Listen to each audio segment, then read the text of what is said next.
आज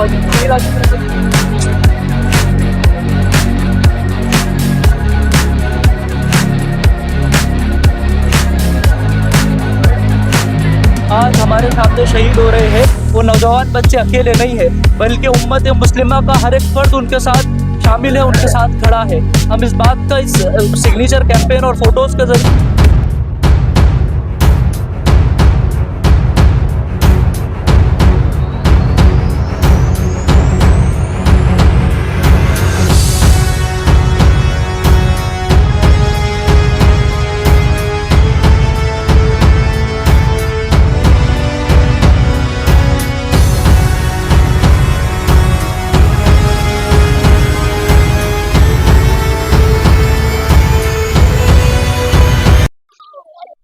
तो जिस तरह से आप जानते हैं कि हम लोग सिजलिंग इश्यूज के ऊपर हमेशा से बात करते हैं, इस समय हम मौजूद है आकोट की ऐतिहासिक मस्जिद जामा मस्जिद के नजदीक। आप मेरे आसपास जो मुसलमानों का जमावड़ा आप यहाँ पर देख पा रहे हैं। आज है जमातुल विदा यानी कि रमजान का आखिरी जुमा। आप देख पाएंगे कि हमारे वीडियो के अंदर आप इस समय भी देख पाएंगे कि आकोट के मुसलमानों ने अपने दाएं हाथ पर काली पट्टियां बांधी हुई है और छोटे छोटे बच्चे अपने बैनर्स को लेकर जो है खड़े हुए हैं। अल कुद्स हमारा है, इस तरीके के नारे और अल कुद्स डे के नाम से यहाँ पर ये पूरा जो है प्रोग्राम रखा गया। प्रोग्राम रखने का कारण ये बनकर आ रहा है कि फिलिस्तीन ने जिस तरीके से बर्बरता दिखाई, इजराइल ने इस तरीके से फिलिस्तीन पर बर्बरता दिखाई है, भैया बर्बरता दिखाई है, उस चीज को देखते हुए पूरा वर्ल्ड जो है उसे कंडेम कर रहा है। मगर अभी भी जो है सारे मामला निकल कर नहीं, इस तरीके की वीडियोस निकल कर सामने आ रहे हैं, वो दिल दहला रहे हैं। छोटे छोटे बच्चों के जो है वीडियोस निकल कर सामने आ रहे हैं। लोग टूटे हुए मस्जिदों के अंदर नमाजें पढ़ते नजर आ रहे हैं और टूटे हुए घरों में इफ्तार और सहरी करते नजर आ रहे हैं। इन सारी चीजों को देखते हुए आज SIO यानी कि स्टूडेंट इस्लामिक ऑर्गेनाइजेशन जो है हमारे यहाँ की आकोट की, उन्होंने एक छोटा सा प्रोग्राम यहाँ पर रखा है जिसमें सिग्नेचर कैंपेन और इजराइल के अगेंस्ट में जिस तरीके से हो सके सिग्नेचर कैंपेन और सेल्फी पॉइंट भी यहाँ पर बनाया है। इन सारी चीजों को जानने के लिए हमारे साथ काशिफ भाई मौजूद है, उनसे भी जानेंगे, उनके साथ दूसरे लोग मौजूद हैं उनसे भी जानेंगे। सबसे पहले बताइए कि किस कारण से ये रखा गया सब कुछ। अस्सलाम वालेकुम। सबसे पहले तो मैं बताता चलूं कि अल्लामा का वो शेर, कुछ न कहने से भी छिन जाता है एजाज सुखन, जुल्म सहने से भी जालिम की मदद होती है।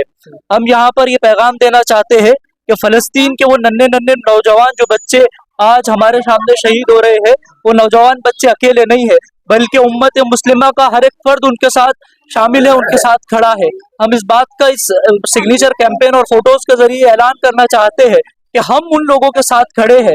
और एक बात साफ तौर पर इन लोगों के सामने आया कर देना चाहते हैं कि जो ये सोशल मीडिया पे फेक चीजें फैला रहे हैं, उम्मत को डराना चाहते हैं, घबराना चाहते हैं कि उम्मत के बच्चों की जो है शहीद हो रहे हैं। ये वो उम्मत है जिनकी माएँ अपने बच्चों को पैदा ये खौफ के साथ करती है कि वो अल्लाह के राह में शहीद हो जाए। तो ये मौत हमारे लिए मौत नहीं है, बल्कि ये मौत हमारे लिए जिंदगी है। ये चीज को जो है हम साफ तौर पर इस मीडिया के थ्रू, इस प्रोग्राम के जरिए जो है ऐलान करना चाहते हैं। दूसरे में इस बात को बहुत ज्यादा उससे रखना चाहता हूँ कि ये जो बाइकआउट कैंपेन है, बाइकआउट के अंदर हमको ये चीज का ऐलान करना है कि हम मुसलमान जो है वो इजरायली प्रोडक्ट का बिल्कुल बाइकआउट करेंगे। हम उनकी किसी चीज को नहीं खाएंगे, उनको इकोनॉमिकल डैमेज पहुंचाने की कोशिश करेंगे। ना सिर्फ उनको इकोनॉमिकल डैमेज पहुंचाना है, बल्कि मैं उससे आगे बढ़ चल के एक बात कहना चाहता हूं, हम अपने मुतबादिल खड़ा करें, हम अपने अल्टरनेटिव प्रोडक्ट्स बनाए। उनको इकोनॉमिकल जब वो कमजोर हो गए तो उनके खुद जो है वो पीछे कदम ले गए। हमारे साथ वाजिद कादरी साहब औरंगाबाद से मौजूद है, उनसे मैं चाहूंगा कि इस पर रोशनी डालें।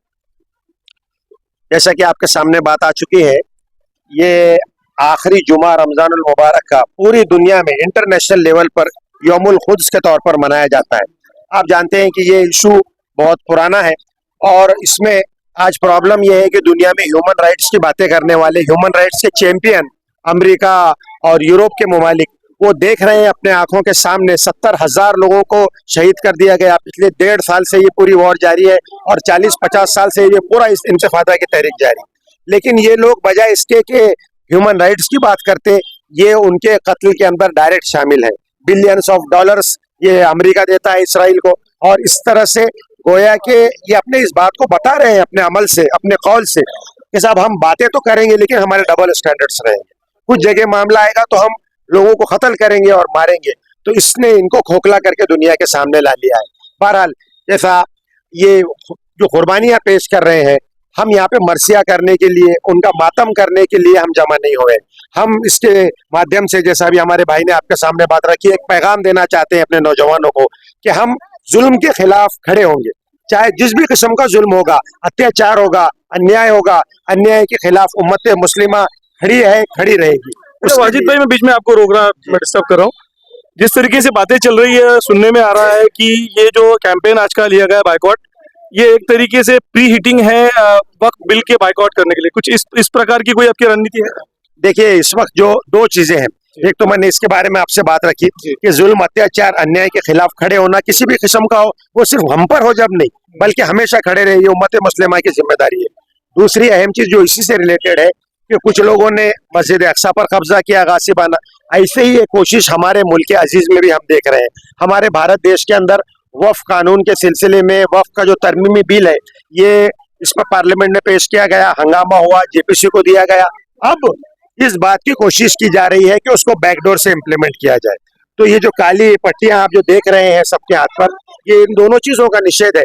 एक तो वो ह्यूमन राइट्स के चैंपियंस का भी निषेध है, और हमारे देश में ये जो कोशिश हो रही है वक्फ बिल को बैकडोर से इम्प्लीमेंट करने की, हम ये समझते हैं कि मुसलमानों की बड़ी जो तादाद में जो प्रॉपर्टीज है, मसाजिद, मदारिस, खानकाहें, स्कूल्स, हॉस्पिटल्स, ये सब पर कब्जा करने की कोशिश है। और इसके लिए मुस्लिम पर्सनल लॉ बोर्ड ने पूरे भारत के अंदर बहुत शांततापूर्ण तरीके से एक प्रोटेस्ट हमको करने के बारे में हुक्म दिया गया है। तो अभी इस वक्त सिर्फ अकोट के मुसलमान नहीं, बल्कि पूरे भारत के मुसलमान अपने हाथों में ये काली फीत बांध करके ये इस बात का इजहार कर रहे हैं कि वक्फ का ये जो तरमीमी बिल जो मुसलमानों के फायदे के लिए बोल के लाया जा रहा है, ये हमको मंजूर नहीं है। वही रिजेक्ट वक्फ बिल। हमारे साथ अब्दुल सादिक भाई मौजूद है, इमाम के अध्यक्ष हैं। पिछले साल आपकी पार्टी ने जो है अल-कुद्स के ऊपर पूरा एहतजाज किया था, पूरी तरीके से किया था। इस समय जो है आप थोड़ा सा पीछे नजर आ रहे हैं, क्या कारण नजर आया? तो कोई कारण नहीं, हम जो है कौम के साथ में और कौम के साथ में रहने के बाद में पूरे मजलिस के जो काम है, कौम की खिदमत के लिए काम करते हैं हम हमेशा। आने वाले समय में आप भी फ्रंट फुट पे नजर आएंगे जी इंशाल्लाह। जी। वक्फ बिल के बारे में क्या रणनीति है आपकी पार्टी? हमारी पार्टी वक्फ बोर्ड के हिसाब से बहुत कुछ कर रही है, लड़ रही है, और उनके साथ हम साथ में है, कौम के साथ में है पूरे। आने वाले समय में बस मैं वाजिद भाई आपसे एक चीज आखिरी जानना चाहूंगा, आप इस हमारे चैनल के थ्रू नौजवानों से किस तरीके की अपील करना चाहेंगे बाइकआउट के मुताबिक? नौजवानों से ये अपील है खुसूसियत के साथ कि जज्बातियत का शिकार न हो। हम किसी भी तरह का कोई वायलेंस है ना, और जो आपको प्रोवोकेट करने वाले ऐसी जितनी चीजें हैं, हम वो करना नहीं चाहते।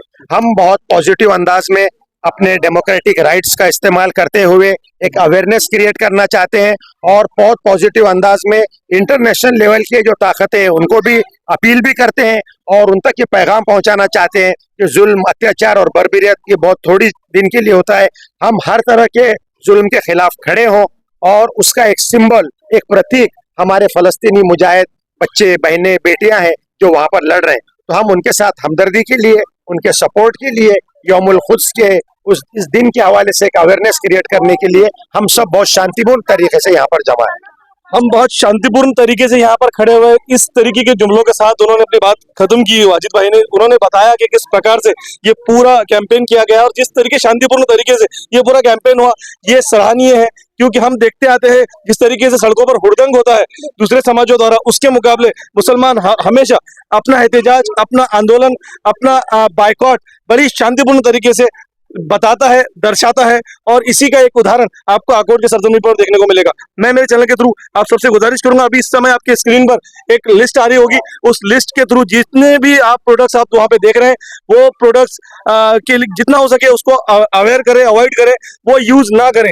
जब अपने बच्चों को आप ईद की खरीदी के लिए जाए, उस वक्त फिलिस्तीन के बच्चों को जरूर याद करें। जब अपनी माओ बहनों के लिए दुपट्टे खरीदने के लिए जाए, उस समय फिलिस्तीन के माओ बहनों के खुले सर को जरूर याद करें और उनके लिए दुआ करें, और अल्लाह हम सबको उनके तरीके के ईमान कामिल की तौफीक अता फरमाए, और हम सबको उनकी तरह शहादत नोश फरमाने की तौफीक अता फरमाए। शुक्रिया।